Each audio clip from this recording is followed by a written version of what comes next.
Hello, my friends.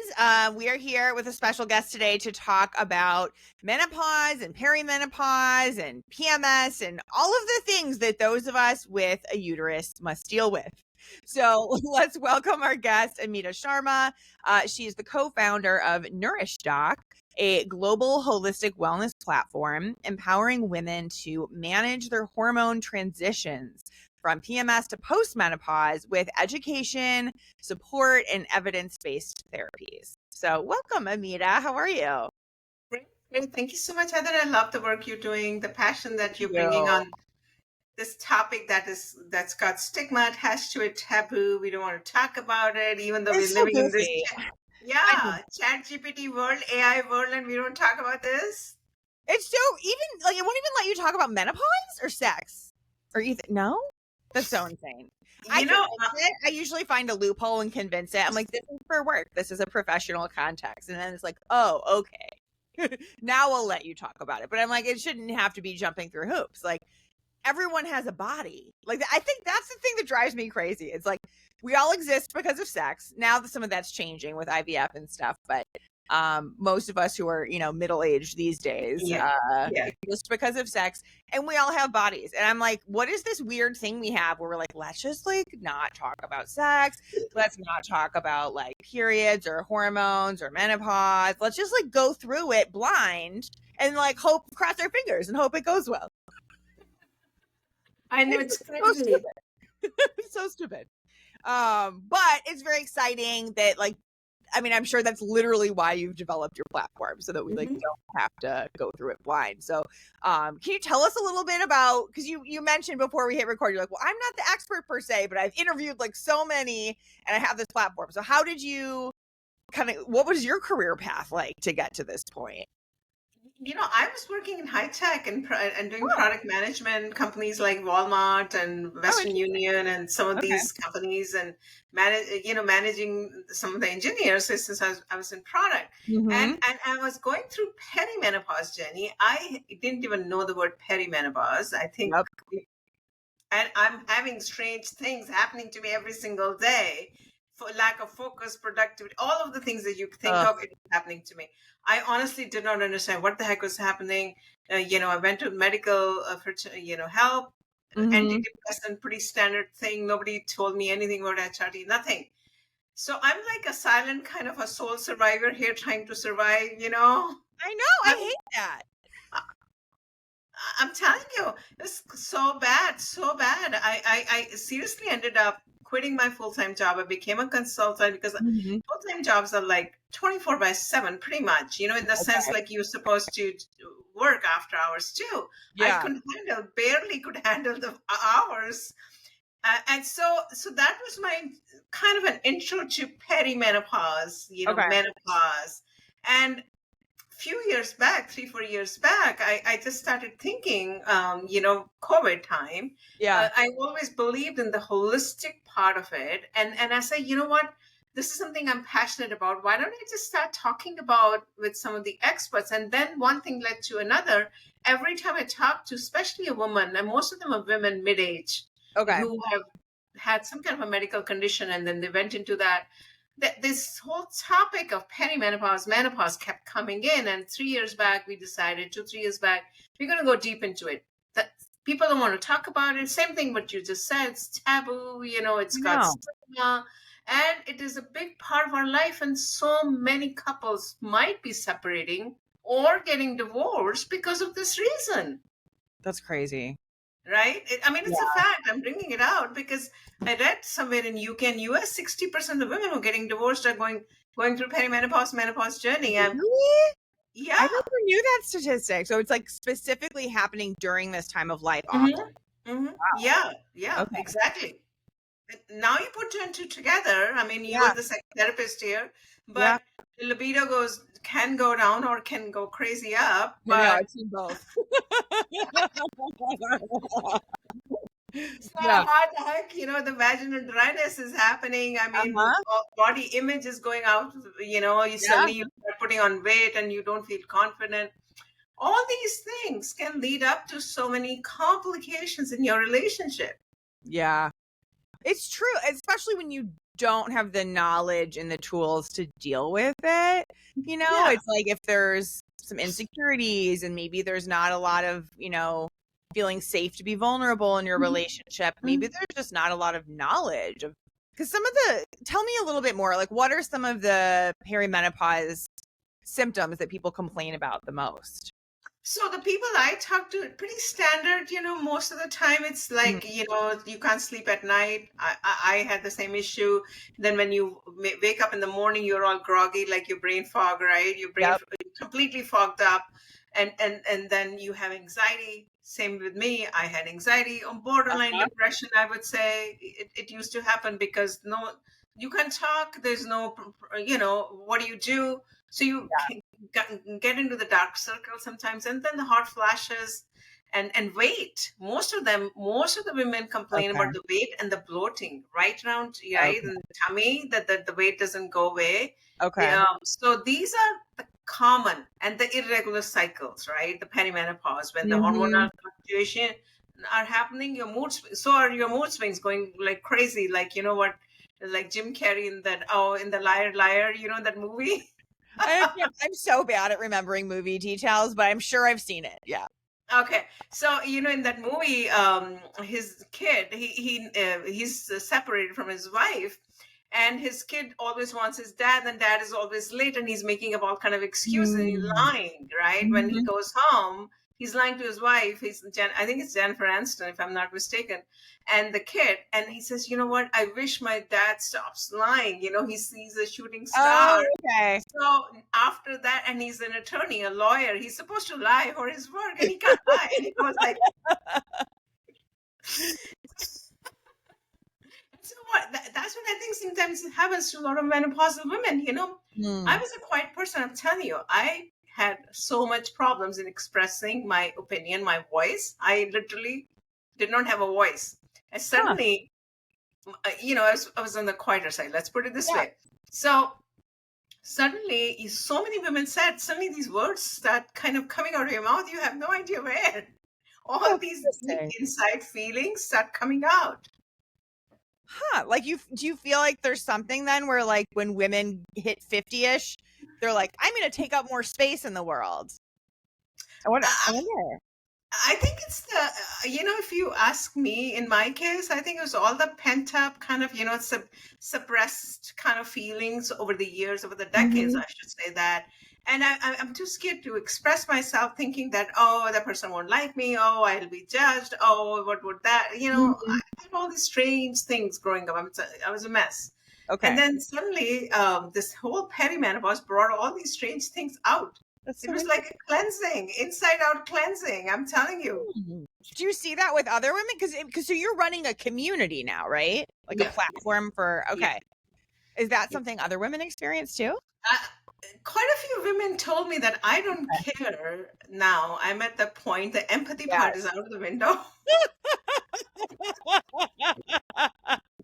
Oh my God. It's funny. Most of us are raising kids. We are that perfect age when the perimenopause hits, there are a couple of kids at home, teenagers, maybe, and then you are going through your own whatever hormonal.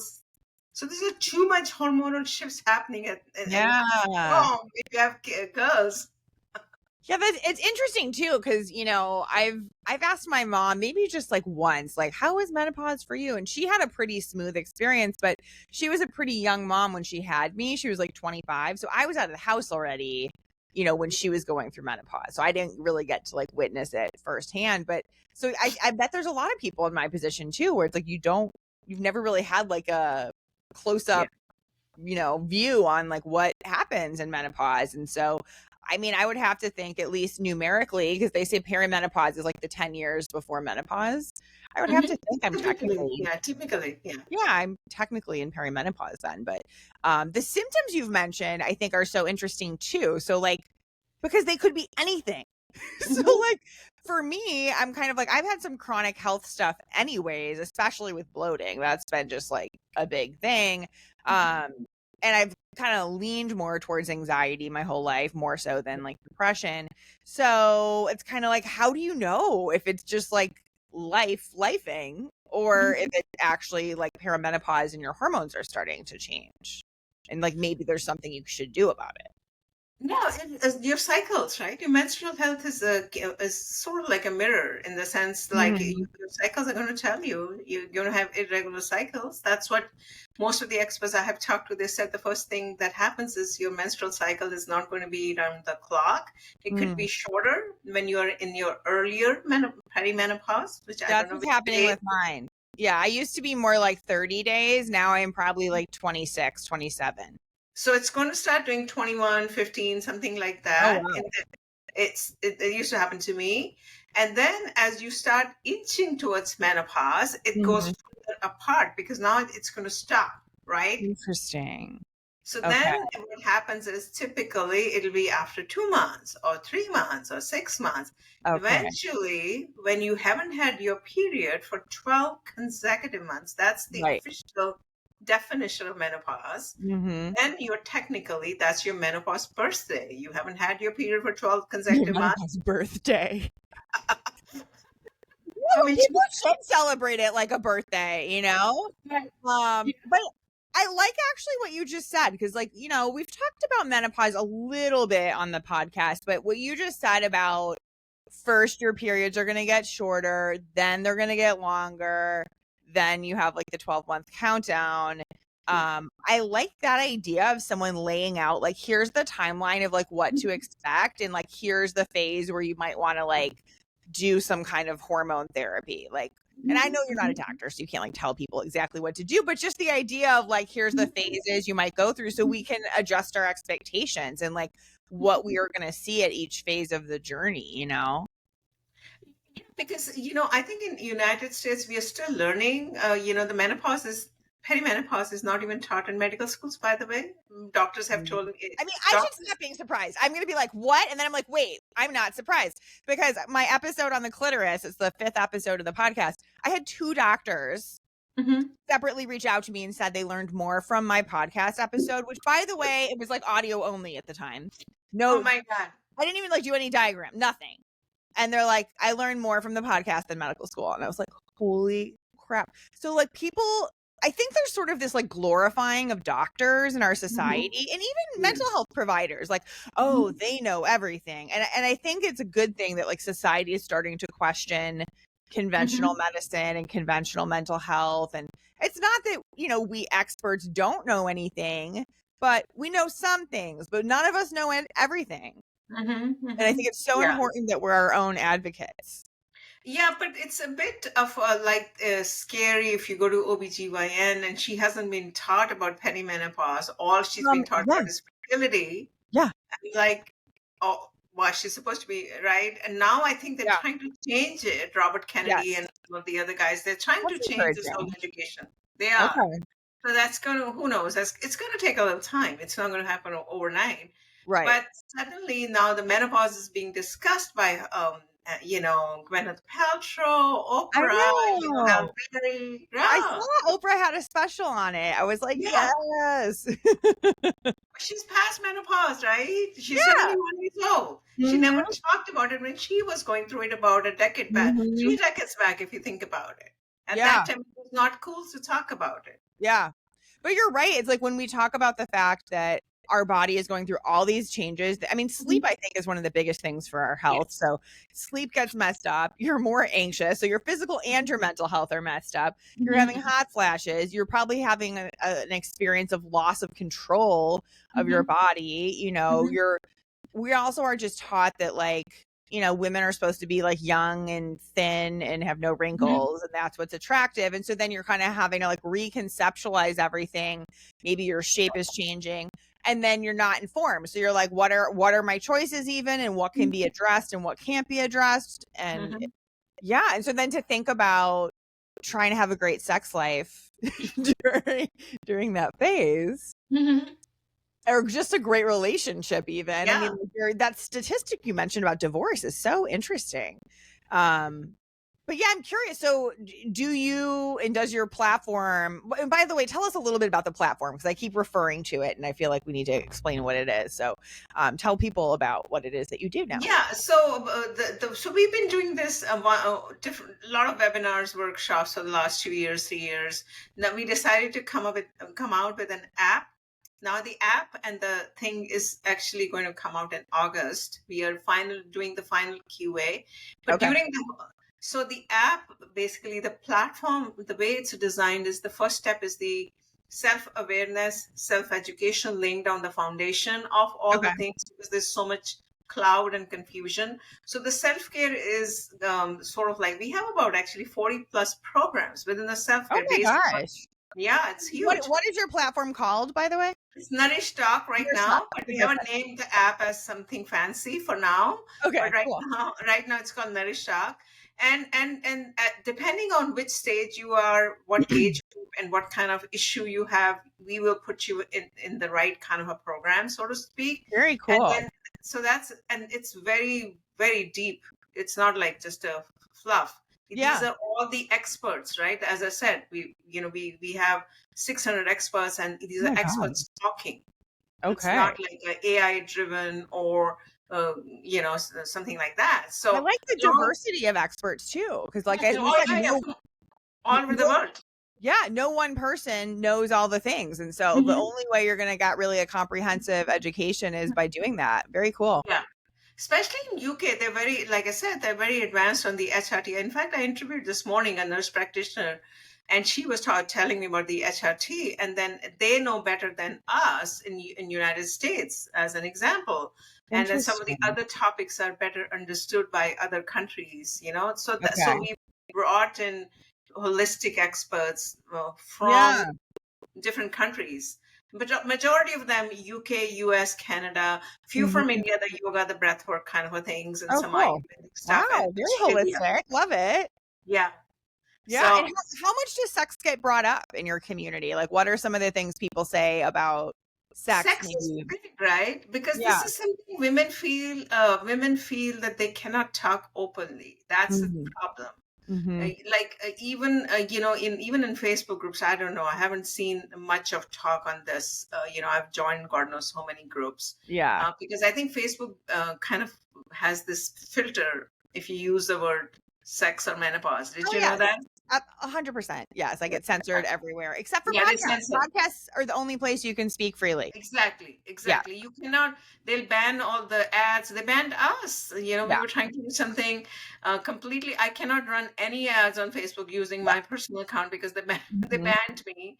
Yeah. So we feel that we're trying to provide a safe, non-judgmental sort of Mhm. space for women to be able to talk about anything, So and I cool. feel that the crust, the core is the relationship, because you don't want your relationship to break after Right. a couple of decades of marriage in most of the cases. And then the second thing that impacts is your career, because you're at the peak of your career in 40s, Yeah. and suddenly this starts hitting you, bombarding you like little bombs every single day, and you don't know what to do. And I mean, exactly the same thing happened to me. I'm like, oh, now, okay, I can focus on my career. My kids are a little bit older. I don't have Mhm. to babysit them, and I can go into the next level or whatever. I wanted to Yeah. be a certain level in my product management. I couldn't do it because of what started happening to me. So That's so cool though that you like took what was stressful and like mhm, created a solution for other women. I don't know. I feel like there's like a lot of love behind that to yeah. like take your own stress and help others. So yeah, very cool that you did that. Yeah, I wanted to help the younger women, like, Yeah. the women who are coming behind me, Yes. Thank you. We need right? it. Yeah, women should not suffer the way, and there's not much out there. I Yeah. try so that those were my inspiration to really help the younger lot that's coming. And Yeah. now, if it's so important, because all of us, especially they're all stressed. All of us is stressed and anxiety because we're working. I know. Well, and also the world is like very insane lately on Yeah, top of it. So yeah, we've got a lot of just general background stress that's kind of constantly there. yeah. And I think for a lot of people has even come into the foreground. That's why I was like, how do people know if they're anxious because of the world or anxious because of their hormone? Like hard to Yeah. tell. But Yeah, this nurse was also talking to me this morning. Was I told you she was talking about the mental health and the menopause can just kind of exasperate this whole situation. And some of them, yeah, if like teenagers, so much data we have everywhere in the world, the teenagers having anxiety, or you have yeah, some other issues when you're growing up. Now, yeah. when you're reaching this perimenopause, menopause, that's exactly what she was saying. That becomes so complicated, and sometimes it's like you're forgetting your keys, or you're going this, or you're thinking, oh my god, I'm going to have dementia. Well, I have ADHD already. This is why I'm like, I won't know when I'm in menopause because I'm already a little bit anxious, constantly bloated, and forgetful. But that's exactly what she says. So many women, as a kid they had ADHD, now it's like, oh, suddenly, wow, Yeah. ADHD menopause, like Yeah. how do you I can't handle that? afford any more ADHD. I feel like I like to cap myself right where I'm at. That should be my max amount. So my question to you is, I'm sure there's people listening who are in my situation where we're like, okay, we're in our 40s. I don't have any like terrible symptoms yet, but my periods are shorter or a little bit lighter than they used to be, which honestly is nice. Um, but but they are a little bit more frequent, a little shorter cycle. Like, should I be looking into like treatments or options now, or do I kind of wait until I have more symptoms? So I'm not the best person to answer this question, but I Okay. can just share with you that I personally haven't taken any HRT, and I was talking to another Oh, okay. woman recently, just after this morning, and she is in her late 50s. She's near Mhm. 60, and I was asking her. I said, "Do you take any HRT?" She says, "No, I take a lot of supplements." She showed Okay. me like 20 Oh supplements my goodness. every day, and I do the same thing. So it Okay. depends on you, and I think you should consult with someone, HRT or no HRT. I think it's a very personalized, individualized kind of a thing. Yeah. But typically, in UK, what I can tell you is that they start uh, prescribing HRT if there's symptoms. Like in this case, this morning, I told you the nurse practitioner, she was talking to me about someone has anxiety or mental health issues, and that's typically happening because of the estrogen Mhm. fluctuations, and then they start prescribing some estrogen and progesterone, maybe some testosterone. So Yeah. you need to see a medical practitioner, because this is becoming very highly regulated. But HRT or no HRT, lifestyle and dietary modifications and doing some of the holistic therapies, that's going to help you out. And that's what helped me. I'm telling you, I was Yeah. like a maniac here, trying to change my daily routine on every single day, all kind of food you can think of that needs to go in my body, exercise, using some ayurvedic massage therapies, taking some herbs and spices, like so many things, getting my acupuncture done, Okay. essential oils. I fixed myself doing this. Okay. Wow. And that's what we are focusing on, the self-care part. The self-care Okay. meaning you become your own advocate. And Love it. then the next part comes into the personalized, the individualized, where the Hmm. HRT will also come, but HRT literally depends on what you are going through, your blood work. And I mean, it gets regulated, right? It's medical now. Right, right. And Prescription. I think people know what HRT is, but just in case they don't, it's hormone replacement therapy. Yeah. So, Yeah. it's more medical, like you're saying. Correct. It's Um, more medical, and naturopathic doctors. Like I said, I've interviewed quite a few of these ones. They believe in bioidentical hormone therapy, so that Mhm. is going to be, bla- be completely individualized and personalized based on what you need, and that is another thing. So within the HRT and the BHRT, it's quite a puzzle. It's a Okay. spaghetti. It needs to be unraveled. So I think it's a good idea when you are in your 40s Hmm. to consult with a naturopathic doctor, as someone who understands menopause, Okay. perimenopause, right? It's not a bad idea to get your hormones kind of checked, maybe get a test done. So understand your baselines and understand that. Yeah. I've been like paranoid getting my estrogen tested. So I have my physician I know, me too. assistant. I get so like, oh my God, what are they going to I find know. inside me? I'm like, Eric, is this because of estrogen? Eric, can we test it? He's a physician assistant. So I just call him Eric, but he's great, Yeah, and yeah, but he's like, it's still normal. It's still normal. yeah, yeah, I'm yeah, like, okay. I'm like, I just feel like I have to be ready for when it's not normal. We need like a yeah. plan. Well, it's going to happen, right? It happens to Of course. everyone. It's going Yes. to start going down, and Yes. you just want to be proactively making Yeah. sure, you know. So let me ask you, so like once people start addressing the hormones, whether it's the HRT route or whether it's a more naturopathic route or even a combination, does that tend to take care of low libido or vaginal dryness, or do they kind of just need to accept I might need more foreplay or I might need to use lube Mhm. ongoing? Like, what do you see with people? I think it depends on person to person, but a lot Mhm. of women do talk about the low libido that happens to them. I think Yeah. it's not just the physical part. I'll tell you what. From the women that I've interviewed, most of them said they put on weight and it impacted their body image and the confidence. Okay. So I think this libido is not only the physical part. We women are Yeah. very emotional. We need to connect with someone with emotional level before we Yes. engage in the physical part of it. So I think Mhm. it's a lot to do with the body image that you can just kind of lose confidence and you don't feel attractive enough, Okay. right? All of these things can lead to lack of a loss or desire, so to speak, right? Yeah. Yeah. I mean, big Combination. time. And I think personally for me, bloating is my biggest turnoff. So like if I'm Yeah, feeling bloated, it's just like the least attractive feeling ever. Like yeah, I could exactly. weigh the same, I could look the same, but if I'm not bloated, I'm like, woohoo, okay, I'm open to sex.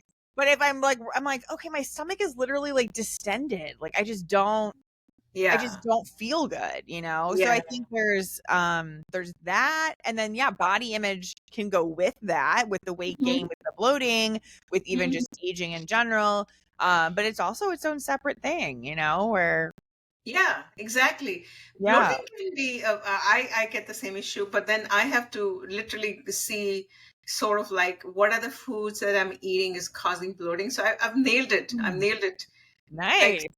yeah, and that's what you have to do. You just Yes. need to see what there must be some type of food that you're eating is causing that bloating, or maybe sometimes there's inflammation inside the body, right? Yeah, Because we are absolutely.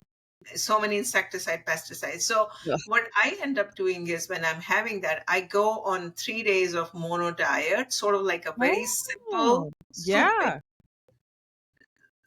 really soup based lentil soup and Okay. some rice in it. And I go into that for 3 days, cleanse myself inside out. Believe me, it does wonders. I could I'm see that. It just gives your body kind of a break. It makes it a little Yeah, easier to digest. Yeah. it just cleanses your body, and that's what Ayurveda talks about. You need to cleanse your body Mhm. twice a year so that you Mhm. take the toxins or the accumulated toxins out of your Yes. body, so you reset it. It's like a reset, Yes. I right? love this. Yeah, I'm doing a detox ongoing now because I think I have some mold toxicity. So I'm taking zeolite powder every day, which is, a Okay. binder that kind of favors mold toxins. Okay. But they say, even if you're healthy, do one scoop a day. They're like, if Yeah. you're struggling, do Yeah. at least two. But Yeah. I was like, Yeah. that's a good point because I was really reflecting on I have the same genetics now that I had when I was 20, right? So what's the difference in some of the symptoms or how I feel? And I think a lot of it is, some of it's cellular health, some of it's toxicity, some of it is, but we accumulate these things and we store Yeah. that. A lot of the toxins are stored in our fat cells too. Mhm. So if you are carrying extra weight, that could be part of it. Mhm. Yeah, yeah. Inflammation is something that I think all of us have. Most of the women have this Totally. issue. That's right. So Yeah. that all those reasons can be bloating or some of the other issues. I mean, I know that if I eat a lighter foods like for Mhm. the 1 week, and my bloating is gone and I feel light and I feel Yeah. athletic. So, but the problem Yep. is you can't do that on a daily basis. I mean, I look at a pizza and I'm like, oh my God, you know? Right, like, we're not Um, yeah, exactly, eat the pizza sometimes, you know? yeah, Enjoy your life. you can't be a hermit here, like, I eat know. plants and like No, completely on us living on a mountain in the it's Himalayas. And true. unfortunately, we can't do that. It's true, and I mean and I also think that, like, we have to work at body image and we have to work at some of these health things, but it's also finding that balance between not treating ourselves like we're broken and continuing to enjoy our life in the process. You know, we don't want it to be like I have to put my pleasure and joy and connection on hold Yeah. until I have checked off all these boxes, you know? And so I'm guessing your community also helps make Yeah, it because less most doable. of the women think that they're past their prime when they're I know, 50. I Right? hate it. 50 in today's day and It's age. I mean, not. are you kidding me? Right? Wait, You say know, that again? I said most of the women feel that they're past their prime when they turn 50 years I know. old. That's crazy. And I mean, yeah, it's like we live so much longer beyond 50. Like you don't want to spend the whole rest of your life thinking that you're past your prime. And I mean, I've seen on the sex therapy side that there's a lot of biases about like sex is for young people. Mhm, Or like now we're past our childbearing years. And I think there's mhm, often a lot of grief around that. Like this is actually mhm, something I've learned from my mhm, clients mhm, is even if you didn't want to have children, mhm. which you know, I didn't really want to have kids. I went through phases where I was like, maybe I do, and I was like, I don't know. But there is still sort of this grieving of like, oh my God, yeah, I passed my childbearing years, which means I'm all washed up and I'm old and I'm past my prime. So I think even if you look the same, Yeah. there's a real like self-concept change that Mhm, mhm, happens, I think, with menopause. And I think it also happens with you know, male reproduction as well, because that also declines. People don't talk about that as much. But mhm, mhm, mhm. you know, so I think that the self-concept I think is really important. It's like let's stop thinking about sex as being something that's just for young people. Yeah, but it's hard to get the brain wired, I know. We got to That's rewire the it. problem. Yeah. I talked to OBGYN some time back, like I think a couple of years back, and I said, Mhm. hey, what about HRT? She says, oh, HRT? Why do you want HRT? I'm like, whatever. I mean, this, and she said, no, HRT is only if you want to be sexually active. Why do you want to be sexually active? I'm like, okay. Wait, she said that to you? Oh my I'm not kidding you. I'm goodness. not kidding you. I was shocked. I'm serious. I was like, Such bias. Wow. but what the point I'm trying to bring here is Yeah. lack of knowledge, lack of Yes. whatever, Right. lack of Yeah. education, and how Mhm. it can impact the general public, general consumer, people like us, which, luckily we've done so much research. But if you talk to an average woman out there on the street and ask her, I mean, I'm telling you, I was clueless, and I'm sure every other woman over there is clueless, Yeah. and they don't know No. anything better. No. So it's yeah, it sounds like really like when people get to the point I'm at, basically, they should start talking to their medical provider at least and finding Yeah, out where is my estrogen or could some yeah, of these symptoms be related.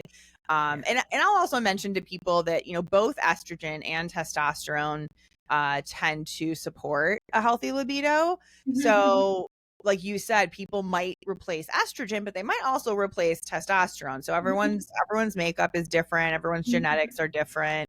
mhm. But if you are experiencing lower libido or vaginal dryness or vaginal atrophy, we didn't even talk about that. Mhm, mhm. The skin can Yeah, get very delicate too. Yeah. mm, yeah, and there are also physical therapists, pelvic floor therapists nowadays. Yes. There are so many of them. So that's another one. Mhm. We are going to bring pelvic floor therapy as Oh, I well. love it. We had one on the show recently. Yeah, she was Oh, great. okay. Mhm. Yeah, because I think that could be very good, and also some of the other techniques that women can use that can help you. Basically, want the blood to flow in that region, right? That part of Yes, I think that's the thing that becomes more important is the blood flow and like the yeah, use it or lose it, you know? Like if you're not that. getting like blood flow is how nutrition is delivered to your tissues, you know? So if Mhm. you're not stimulating your genitals to some degree in some way, they will atrophy. Yeah, yeah, and then so even simple breath work, some of the breathing Oh, I love techniques that. Yeah, and also some of the yoga poses that Oh, could be very, very helpful in that part of the area, so to I speak. I'm love saying that. that. And also some meditation. There's a lot of data behind it that it can help you. Yeah, And stress, absolutely. anxiety and stress, if you lower that down, you're basically more calm and composed. Mm-hmm. All of these things help, and losing weight. Some women end up putting on a lot of weight. It's not easy to lose weight because you suddenly like feel because of the hormones or whatever. So, Mm-hmm. but it can be done. It's Yeah, just have to be absolutely. very kind of carefully, your diet and your everything has to Mm-hmm. come together. And nowadays, a lot of people are taking GLP-1 and all these things. Okay, yeah. Yeah, but Which is meat. Ozempic for people who don't know. GLP-1 is the same as Ozempic. Yeah, exactly, Ozempic. Yeah. So, I mean, there are a lot of options, whatever works for anyone. I personally put on weight, I'll be honest with you. And then I actually did my diet and lifestyle and exercise, and I was able to take it off. So it Right. can be done, can be Okay. done, you Yeah. know. It Yeah. just You're needs right. a And there's little, a lot of factors. It is very holistic. So I mean, I love the yeah. idea of people having a supportive community. So tell us a little bit more about Nourish Doc. So if people are in the community, it sounds like it's kind of customized to like where they're at in their journey and they get some education. Are there like calls or like a community forum or like how do they get to interact with people?